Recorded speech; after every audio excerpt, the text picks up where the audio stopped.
بھی واقف ہے۔ اگر تم نیک ہوگے تو وہ رجوع لانے والوں کو بخش دینے والا ہے۔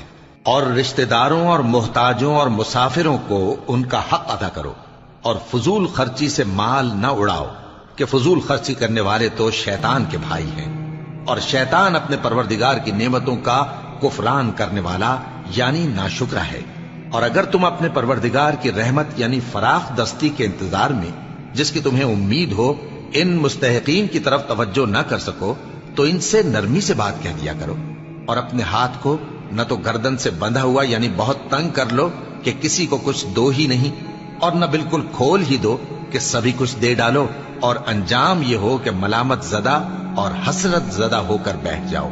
بے شک تمہارا پروردگار جس کی روزی چاہتا ہے فراخ کر دیتا ہے، اور جس کی روزی چاہتا ہے تنگ کر دیتا ہے۔ وہ اپنے بندوں سے خبردار ہے اور ان کو دیکھ رہا ہے۔ اپنی اولاد کو مفلسی کے خوف سے قتل نہ کرنا، کیونکہ ان کو اور تم کو ہم ہی رزق دیتے ہیں۔ کچھ شک نہیں کہ ان کا مار ڈالنا بڑا سخت گناہ ہے۔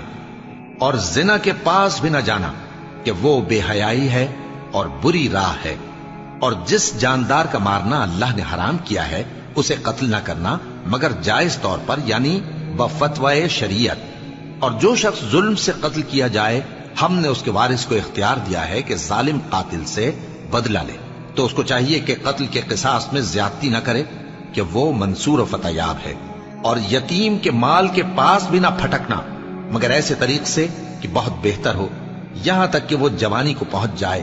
اور عہد کو پورا کرو کہ عہد کے بارے میں ضرور پرسش ہوگی، اور جب کوئی چیز ناپ کر دینے لگو تو پیمانہ پورا بھرا کرو، اور جب تول کر دو تو ترازو سیدھی رکھ کر تولا کرو، یہ بہت اچھی بات اور انجام کے لحاظ سے بھی بہت بہتر ہے۔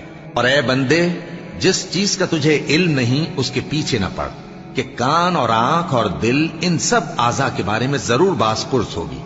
اور زمین پر اکڑ کر اور تن کر مت چل، کہ تو زمین کو پھاڑ تو نہیں ڈالے گا اور نہ لمبا ہو کر پہاڑوں کی چوٹی تک پہنچ جائے گا۔ ان سب عادتوں کی برائی تیرے پروردگار کے نزدیک بہت ناپسند ہے۔ اے پیغمبر، یہ ان ہدایتوں میں سے ہیں جو اللہ نے حکمت کی باتیں تمہاری طرف وحی کی ہیں، اور اللہ کے ساتھ کوئی اور معبود نہ بنانا، کہ ایسا کرنے سے ملامت زدہ اور راندہ درگاہ بنا کر جہنم میں ڈال دیے جاؤ گے۔ مشرکو، کیا تمہارے پروردگار نے تم کو تو لڑکے دیے اور اپنے لیے فرشتوں کو بیٹیاں بنایا؟ کچھ شک نہیں کہ یہ تم بڑی نامعقول بات کہتے ہو، اور ہم نے اس قرآن میں طرح طرح کی باتیں بیان کی ہیں تاکہ لوگ نصیحت حاصل کریں، مگر وہ اس سے اور بدک جاتے ہیں۔ کہہ دو کہ اگر اللہ کے ساتھ اور معبود ہوتے جیسا کہ یہ کہتے ہیں تو وہ ضرور عرش والے کی طرف لڑنے بھیڑنے کے لیے رستہ نکالتے۔ وہ پاک ہے، اور جو کچھ یہ بکواس کرتے ہیں اس سے اس کا رتبہ بہت عالی ہے۔ ساتوں آسمان اور زمین اور جو لوگ ان میں ہیں سب اسی کی تسبیح کرتے ہیں، اور مخلوقات میں سے کوئی چیز نہیں مگر اس کی تعریف کے ساتھ تسبیح کرتی ہے، لیکن تم ان کی تسبیح کو نہیں سمجھتے۔ بے شک وہ بردبار ہے، غفار ہے۔ اور اے نبی، جب تم قرآن پڑھا کرتے ہو تو ہم تم میں اور ان لوگوں میں جو آخرت پر ایمان نہیں رکھتے چھپا ہوا پردہ یعنی حجاب ڈال دیتے ہیں، اور ان کے دلوں پر بھی پردے ڈال دیتے ہیں کہ اسے سمجھ نہ سکیں، اور ان کے کانوں میں ثقل پیدا کر دیتے ہیں۔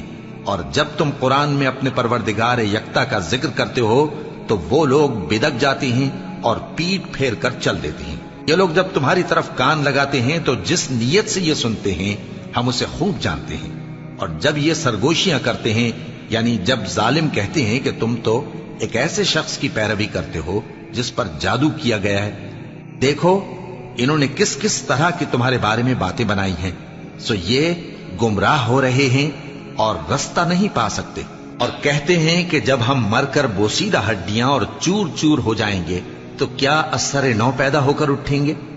کہہ دو کہ خواہ تم پتھر ہو جاؤ یا لوہا یا کوئی اور چیز جو تمہارے نزدیک پتھر اور لوہے سے بھی زیادہ سخت ہو، جھٹ کہیں گے کہ بھلا ہمیں دوبارہ کون جلائے گا؟ کہہ دو کہ وہی جس نے تم کو پہلی بار پیدا کیا تو تعجب سے تمہارے آگے سر ہلائیں گے اور پوچھیں گے کہ ایسا کب ہوگا؟ کہہ دو امید ہے کہ جلد ہوگا۔ جس دن وہ تمہیں پکارے گا تو تم اس کی تعریف کے ساتھ جواب دو گے اور خیال کرو گے کہ تم دنیا میں بہت کم مدت رہے۔ اور میرے بندوں سے کہہ دو